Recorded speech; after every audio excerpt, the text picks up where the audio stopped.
The world marks World TB Day. A game-changing new vaccine could soon be within reach for millions of tuberculosis sufferers around the world.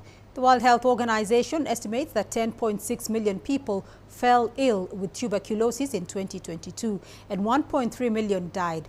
South Africa, which carries a high disease burden, is one of several countries that are part of a landmark Phase 3 clinical trial for M72 vaccine, the first since the BCG jab, which has been used since 1921. CGTN's Julie Shire reports. The WIT's Reproductive Health and HIV Institute in Johannesburg is one of 34 sites in South Africa where the M72 tuberculosis vaccine is being tested. South Africa carries a high TB burden as a result of poverty, overcrowded communities and high HIV rates. At least 54,000 people succumb to the disease every year.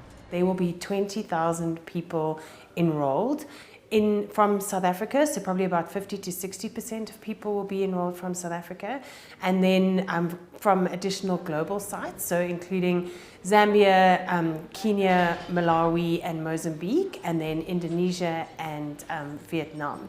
The previous two clinical trials have shown 50% efficacy rates, which researchers are hoping to replicate. The primary endpoints of the study are actually looking at TB disease in people who've got evidence of latent TB.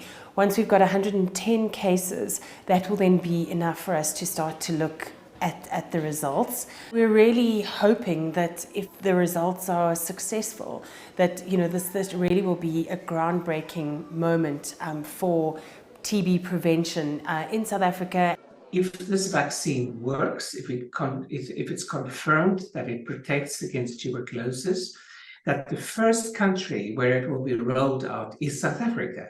So the sponsors, the Gates Medical Research Institute, plan to go to the South African regulatory authorities first, and hopefully this will go a far way towards control of our own epidemic.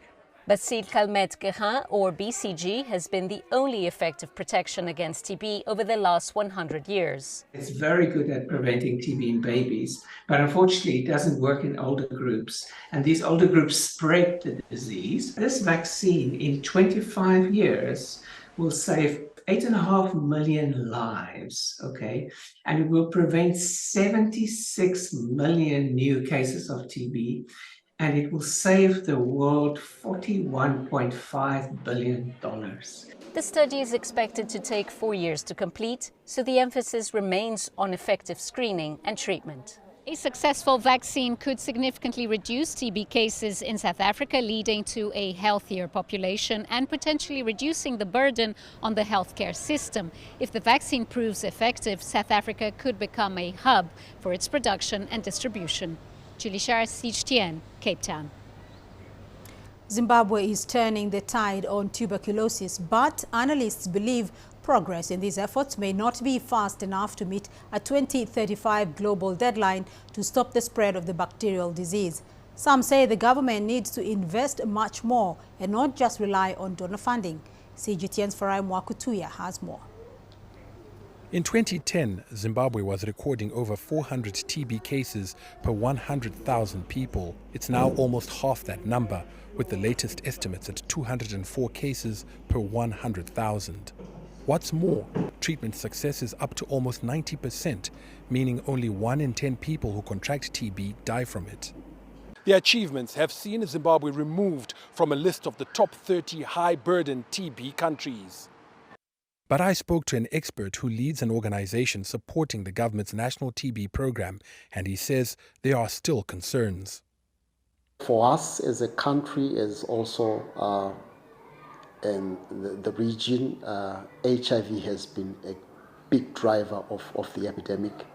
When you look at the cases of TB that we notify, half of them are living with HIV. Key populations such as artisanal small-scale miners, they're exposed to a lot of silica dust, which predisposes them from getting silicosis, which is an important risk factor for developing TB. There's also a high prevalence of drug-resistant TB, for which treatment success is just 50%. There are treatment options.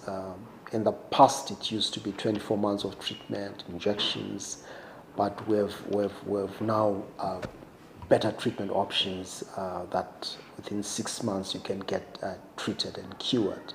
But the challenge is maybe the delays in getting diagnosed. Some may try other options. It may then be too late to get treated.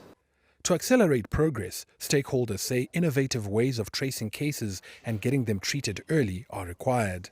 I think that would be critical to break the community transmission. But also, I think it's important to appreciate that there is a need for stronger political commitment in the investment towards the response, rather than relying a lot on donor funding. I think there has to be more that we can do as a country.